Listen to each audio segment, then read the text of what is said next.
For today's ganap, isi-share ko sa inyo paano ko ginawa yung aking dough ng tinapay. Sa ating wet ingredients, naglagay ako ng 1 cup of warm water, 2.5 teaspoon of cup of white sugar, 2 tablespoon of milk powder, and 1 egg. And then, imikos-mikos na natin yan. Para sa dry ingredients, I add 3 1/4 cups of flour, 2.5 teaspoon of baking powder, 1/4 teaspoon of salt.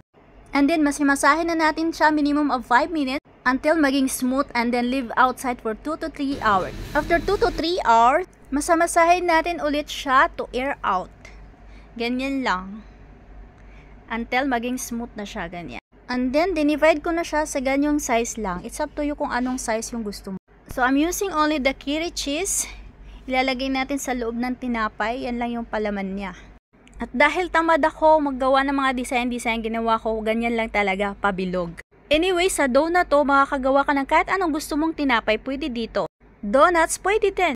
So, ayun, nagawa ko na nga lahat, and then I beat 1 egg, and then lilahid-lahid ko dyan sa ating mga tinapay. At saka binudburan ko lang siya ng breadcrumbs sa ibabaw, kasi masarap ko siya pag ganyan ang nilalagay. And then, nilagay ko na siya sa oven.